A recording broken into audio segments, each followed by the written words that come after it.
박수종의 뉴스 정면승부. 3월 29일 뉴스 정면승부 시작하겠습니다. 우리나라 하늘이 세계 주요 도시 중 가장 오염도가 높은 도시 중 하나랍니다. 중국 북경갈 미세먼지 때문인 줄 알았는데 석탄 발전을 너무 하다 보니 대부분이 우리 책임이라고 합니다. 요즘은 신혼부부가 결혼을 해도 아이 갖는 게 크나큰 일이 되어버렸습니다. 아이를 갖는 것 자체가 예전보다 분명히 어려워진 것 같습니다. 그러니 이제 우리가 숨쉬고 먹고 마시는 것들을 한번 살펴봐야 할 것 같습니다. 시골 동네 흔하디 흔했던 메뚜기, 도롱뇽알, 올챙이가 TV에 나온 시대가 되었고요. 사이다병에 담던 반딧불을 본 적도 오래입니다. 하늘을 쳐다보면 은하수 물결을 본 것이 언제적인지 기억도 나지 않고요. 60년대, 70년대 그 후진국 시절에 우리가 숨쉬던 공기와 먹고 마시던 곡식은 오히려 더 깨끗했던 것 같습니다. 지금 시대는 선진국 문턱이지만 우리들 숨쉬고 먹고 마시는 건 후진국 같습니다. 한번 깊이 생각해봐야 될 문제입니다.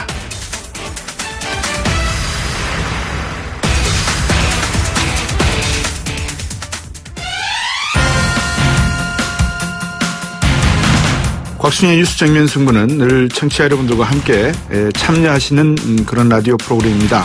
저희가 준비한 순서 말씀을 드리겠습니다. 많은 문자 보내주셔서 인터뷰할 때마다 질문 있으시면 보내주시면 제가 질문해드리도록 하겠습니다. 우물정 0945 단문 50원 장문 100원입니다. 1부 첫 번째 인터뷰는 김종인 전 대표의 측근으로 알려진 최명길 의원 전화 연결해서 오늘 더불어민주당 탈당했는데 그 이유는 뭔지 한번 여쭤보도록 하겠습니다. 세월호 인양 현장에서 발견된 동물뼈 논란, 결국 해프닝이었죠. 미수습자 유해 찾는 과정에 대한 우려는 더욱 커지고 있습니다. 어제 제가 말씀을 드렸습니다. 2부에서 유해 발굴 전문가와 이 문제 짚어보겠습니다. 3부와 4부 19대 대선 미리 보기 시간에는 곧 발표될 더불어민주당 충청권 경선 결과 분석해보면서 대선 구도, 결국 문재인 안철수 양자 대결로 가는 것인지 아닌지 여론조사 전문가들과 얘기 나눠보겠습니다.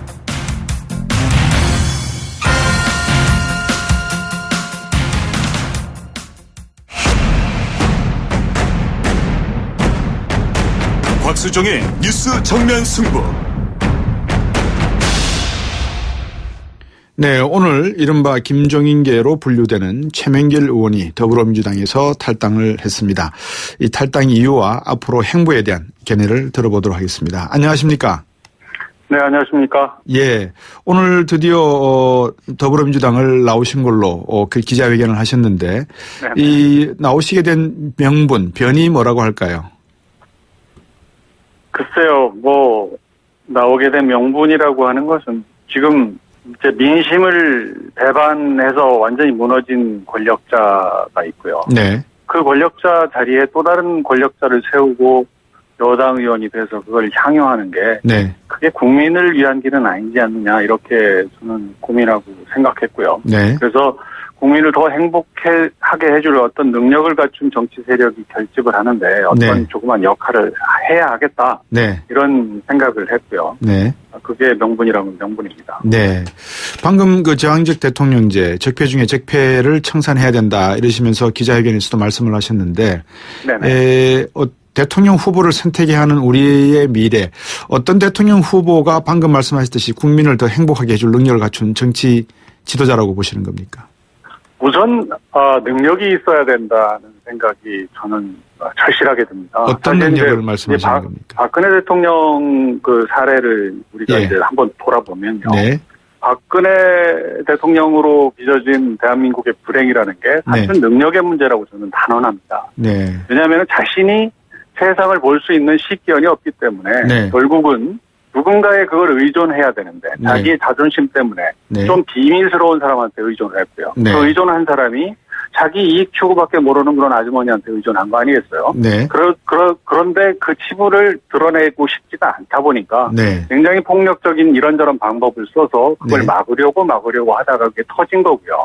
결국은 그것 때문에 이런 불행이 생긴 거고 그 권력은 붕괴한 거 아닙니까? 그래서 그런 상황에서 다시 나라를 세우기 위해서는 정말 능력이 있는 사람들이 힘을 합쳐서 이 나라를 좀 편안하게 만들어주고 국민을 좀 편안하게 그리고 풍요롭고 행복하게 좀 만들어줄 수 있어야 되겠다. 그래서 어찌 보면 능력이 가장 중요한 문제다라고 생각을 했습니다. 예. 그 능력 안에는 뭐 정치, 경제, 외교, 군사, 안보 다 포함이 될 것 같은데. 물론이죠. 네네. 능력 있는 사람들이라고 복수를 지칭하셨습니다. 제가 너무 민감하게 받았는지는 모르겠습니다만 이게 한 분이 아니라 여러 형태의 어떤 연대 요즘 많이 나오고 있는 단어가 그겁니다. 그런 그렇죠. 내용을 생각하시는 네. 건가요? 사실 어떤 의미에서 이제 공동정부 얘기가 나오고 있고요. 네. 정치학 용어로는 공통정부라고 하는 표현. 네. 어떻게 보면 화합정부 이런 건데요. 네. 결국은 김종인 대표도 여러 번 얘기를 했지만 네. 우리나라의 지금 국회 지형과 국회 선진화법의 상황이랄까 이런 것들을 볼 때 예. 국회 의석이 180석 정도를 확보하지 않으면은 네. 사실 정부가 할 수 있는 것이 거의 없습니다. 네. 국회가 국민들은 일을 하지 않는다고 비판을 하지만 네. 실제로 정부가 협조하지 않으면 국회가 할 수 있는 일은 없고요. 예. 또 국회가 협조하지 않으면 정부가 할 수 있는 일이 없기 때문에 예. 서로가 서로를 아무것도 못하게 할 수 있는 능력이 있거든요. 네네. 그런데 180석이 확보되지 않으면 아무것도 사실 못합니다. 그렇군요. 그런데 네. 그러면은 사실은 각 정당들에서 능력 있는 사람들이 대표로 나서서 네. 공동으로 정부를 구성해서 이 난국을 타개하자라고 예. 하는 그런 그 조창은 굉장히 합리적인 거고요. 네. 실제 진짜 나라를 걱정하는 마음이라고 저는 믿습니다. 방금 말씀하신 내용은 더불어민주당의 안희정 후보의 이야기와도 좀 안희정 후보도 예. 그런 말을 용감하게 하고 있는 거죠. 네네. 그래서 이제 여쭤보고 싶은 게 지금 더불어민주당 경선하고 있지 않습니까? 오늘 충청권 네네. 경선으로 알고 있는데 그 네. 후보들 중에서 다 능력이 없다 이런 말씀은 아니신 거겠죠? 그거는 뭐 제가 누구를 뭐 폄훼하고 그럴 생각은 없고요. 특정인을 전반적으로 지칭하진 이 않으시고. 능력이라는 거는 네. 이 상황을 정확하게 진단하는 능력이 가장 중요하고요. 네. 무엇이 문제인지를 정확하게 능력이 가장 중요한 거 아니겠습니까? 네네. 엉뚱한 게 문제라고 인식을 하면은 네. 그 문제를 푸는데 아무리 역량이 있어도 네. 엉뚱한 문제에 매달리게 되기 때문에 네. 국민들의 불편함은 전혀 해소가 되지 않는 거죠. 네. 그러니까 제가 말씀드리는 것은 네. 무엇이 문제인지를 파악할 수 있는 능력이 가장 큰 능력이고요. 예. 그리고 그 문제를 해결할 수 있는 능력은 두 번째 문제입니다. 그렇군요. 자, 그러면 지금 민주당 내에 우리 최명길 의원과 같이 공감하는 의원들이 많이 있습니까? 추가 탈당도 좀 생각할 수 있는 문제인지요? 저는 뭐 추가로 어떤 분이 어떻게 나설 것이다라고 말하기는 네. 어렵습니다. 아, 왜냐하면은 그렇군요. 뭐 예. 같이 이제 공감하고 있는 부분은 있지만 네. 의원들이 이제 자기의 정치적인 계획이 있고 예. 또 무엇보다도 지역구를 주민들을 네. 설득하는 문제가 필요하기 때문에 예. 당적을 이탈한다는 건 굉장히 복잡한 문제거든요. 네. 또 현실적으로는 지금 당에 남아서 예. 현재 경선 후보를 돕고 있는 일을 하고 있는 분들도 계시고요. 네네. 그런 분들은 이제 여러 가지 이제 시차는 있지만 네. 자기들의 어떤 결심을 하게 될 거라고 믿고요. 네. 추가적으로 움직이시는 분은 있을 거라고 예상합니다. 최명길 의원도 지역구 송파구 을로 제가 알고 있습니다만 민심 네네. 듣고 이렇게 같이 의논하시면서 결정하신 내용이겠죠? 물론이죠. 네. 굉장히 이제 힘들었습니다. 그런 네. 부분이. 사실은 네. 이제 1년 전 총선에서 굉장히 네. 저를 지지해 주십사라고 얘기를 하면서 네. 결국 4만 3천 명 가까운 분의 그 표를 받아서 제가 됐기 때문에 네. 그 4만 2천 명이 넘는 분들의 생각에는 여러 가지가 있지 않겠습니까? 네. 그런데 그 일일이 여쭤볼 수 있는 방법은 없고요. 네. 그래서 좀 이런저런 모임을 통해서 말씀도 드리고 네. 제가 이런 결심을 하려고 한다라고 양해를 구하고 예. 그리고 제가 여당 의원이 돼서 편안하게 이걸 향유하는 것도 뭐 좋은 길이겠지만 네. 그래도 의미 있고 어려운 길을 가려고 합니다. 좀 네. 지지해 주십시오라고 많이 설득을 했습니다. 그러시군요. 네. 오늘 다른 언론을 보니까 이런 기사가 나와 있습니다. 제가 인용하는 부분입니다. 민주당 네. 안팎에서 친김종인 개인 진영 의원과 이원주 의원 등도 곧 탈당할 것이라는 얘기가 들린다. 이런 내용이 있는데 앞에서 뭐 각 개인 의원들의 의사결정이다 이렇게 말씀하셨지만 이분들이 그래도 유력한 앞으로 탈당할 수 있는 분들이라고 봐도 되는 겁니까? 저는 그 부분에 대해서는 전망하지 않겠습니다. 예. 그건 정말 너무나도 힘든 일이기 때문에 예. 그분들한테 무슨 뭐 짐을 지우고 싶은 생각이 전혀 없고요. 알겠습니다. 그걸 잘 알기 때문에 네. 저랑 늘 같이 협의를 해온 김종인 대표님도 네. 사실 탈당을 하고 나서야 저한테 전화를 걸어서 네. 결국은 했네. 그러면서 뭐 용기를 갖고 해줘서 고맙습니다라고 예. 하는 말을 제가 탈당한 이후에 처음 하셨습니다. 그러면 김종인 대표 전 대표와 의논을 하지 않고 이 결행을 하신 건가요? 제가 그렇게 할 행동할 거라는 거는 뭐 추측을 하셨을 수 있지만 네. 제가 언제 어떻게 하겠다는 말씀. 그렇군요. 예. 근데 오늘 참 때마침 말입니다. 우리 최명길 의원이 기자회견을 하실 때, 네. 이 호텔에서 중구의 한 호텔에서 홍석현 전 중앙일보 그리고 JTBC 네네. 회장 그리고 정운찬 동방성장연구소 이사장과 김종인 대표께서 이 교찬회동을 했단 말입니다. 네네. 어떤 내용인지는 알고 계시죠? 저도 만나서 뭐 말씀을 했다는 얘기는 전해 들었고요. 얘기가 뭐 좀 잘 진전이 됐다는 얘기도 전해 들었는데 구체적으로 어떤 얘기가 오갔는지는 뭐 아직 듣지 못했고요. 네. 그런데 그런 모임 자체가 아까 제가 이제 앞서서 말씀드린 이른바 경험 있는 분들이 힘을 모아서 경험과 능력을 갖춘 분들이 힘을 모아서 좀 나라를 편안하게 만들어줬으면 좋겠다라고 하는 그 염원을 담을 수 있는 어떤 연대 같은 게 아닌가 하는 느낌은 갖고 있습니다. 어제 노동일 교수하고 정영정 교수가 이제 저희 길게 토크 어바웃이라고 하는 프로그램이 있습니다. 네네. 거기에서 이제 반문연대 말씀을 하시던데 이게 김종인 대표나 우리 최명길 의원이 생각하는 게 문재인 개인이 미워서 반문연대를 말씀하는 건지 아니면 아까 말씀하신 어떤 능력이라든지 어떤 가치관의 어떤 차이가 나서 반문연대를 생각하고 계시는지 아니면 개헌이라고 하는 더 큰 연대를 생각하시는 건지 무엇이 지금 대척점에 있다라고 이해를 하면 되겠습니까? 여러 가지가 이제 복합적으로 작용을 할 텐데요. 네. 저는 개인적으로는 반문연대라는 말 자체를 동의하지 않고요. 네. 이게 뭐 누구를 반대한다는 연대라고 하는 것은 힘을 가질 수가 있겠습니까? 그렇죠. 사실 어떤 가치를 추구하는 연대만이 있는 거고 네. 사실 반대를 한다면은 친박 친노의 어떤 패권적 행태에 이제 질리고 정말 사람 질리게 한다고 하는 질린다는 것과 그거에 반대하는 정치 세력이 조금 모아서 이거에 대처하겠다라고 하는 어떤 반패권 연대 같은 건 있을 수가 있겠죠. 네. 그런데 그런 연대는 뭐 필연적으로 있을 거라고 생각하고요. 그 연대가 만들어질 것이고 또 국민의 지지를 얻을 것이고 결국은 이번 대통령 선거에서 국민의 선택을 받을 거다 이렇게 생각을 합니다. 예, 4051번님 애청자분인데요. 현 대한민국 정치의 모든 문제점의 개선은 개헌으로부터 시작된다고 봅니다. 개헌을 주도할 생각은 있으신지요? 이렇게 질문을 하셨네요. 물론 그렇게 하고 싶은 마음이 굴뚝 같죠. 그렇지만 이 일은 이제 150명의 국회의원이 발의를 하고 200명이 동의를 하고 또 국민투표를 거쳐서 확정되는 거 아니겠습니까? 그렇기 때문에 이것은 현재 대통령 선거에 출마하신 유력 후보들이 내가 어떤 시간 계획을 가지고 이 나라의 적폐 중의 적폐인 제왕적 대통령제를 극복하기 위해서 이런 생각을 이렇게 추진하겠습니다라고 국민 앞에 약속을 하고 그 약속을 한 분이 국민의 선택을 받고 시간을 가지고 그거를 해내는 것이 가장 현실적이고 그렇게만 된다면 지금까지 논의되어 온 이른바 대선전 개헌이라고 하는 카테고리에 그게 넣을 수 있는 거라고 생각을 해요. 예. 그러니까 이제 우리 최명길 의원도 고민하고 계시는 게 이 개헌이라고 하는 제도적 변화를 통해서 그 안에 앞으로 미래를 좀 이야기하고 싶다 이런 말씀이신 것 같은데 담고 싶은 그 미래 그거는 어떤 걸로 요약할까요? 뭐 하나 둘 셋 세 가지 정도만 말씀해 주신다면 경제민주화는 당연히 포함될 것 같고요. 물론 경제민주화 포함되고요.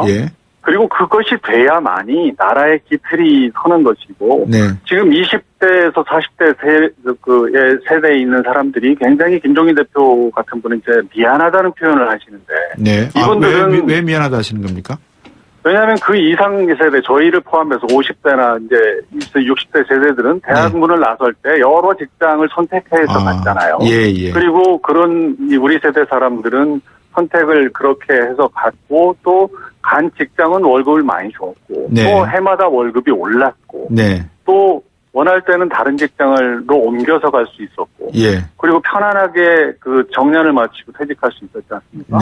그런 세대한테는 어찌 보면은 그 이후 세대한테 미안한 감정이 있어야 되는 거고. 그런 의미에서 미안하시다.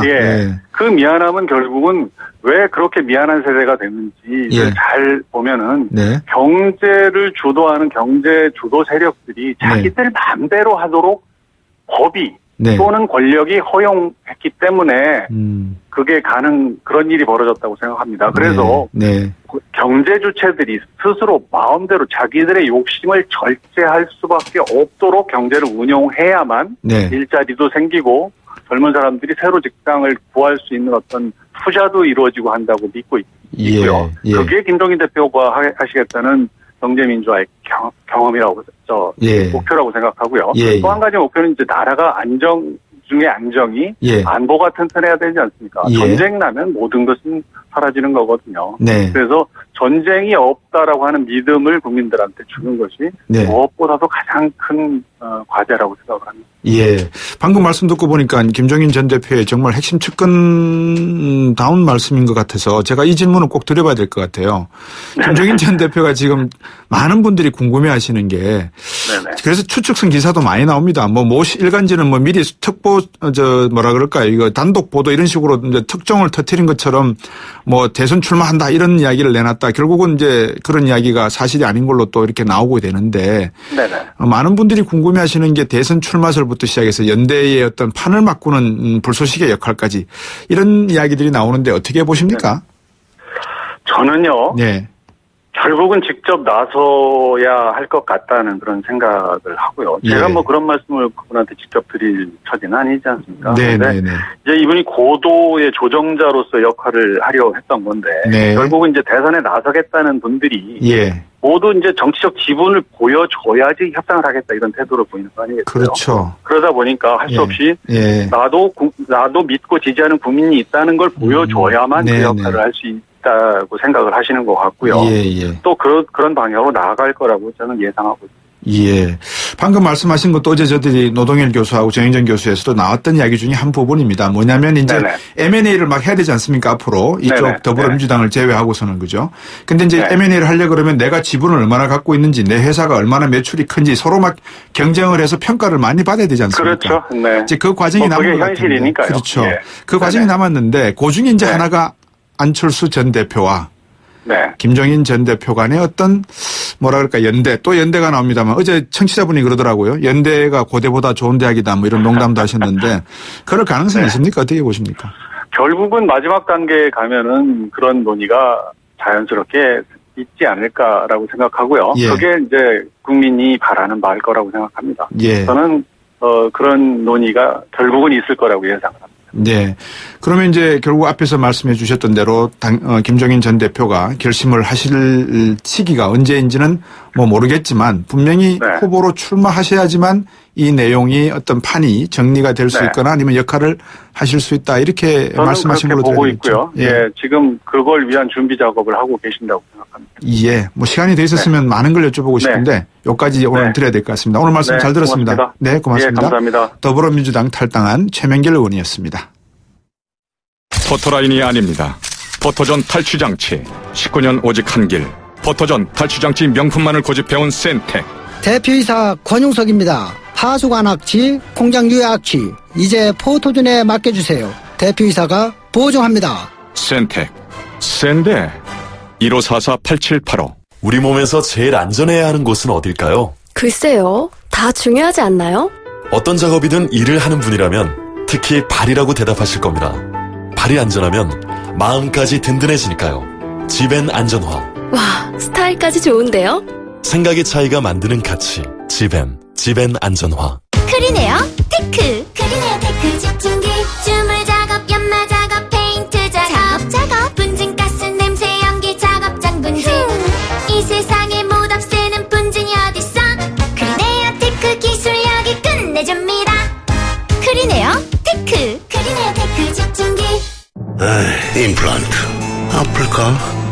오래 걸릴까? 네오 하세요. 네오 임플란트는 시술받는 사람의 편안함까지 생각하니까 환자를 생각하는 임플란트 네오 임플란트. 네오 하세요. 임플란트는 의료기기이므로 치과 전문의와 상담하여 결정하세요. 2부에서 뵙겠습니다.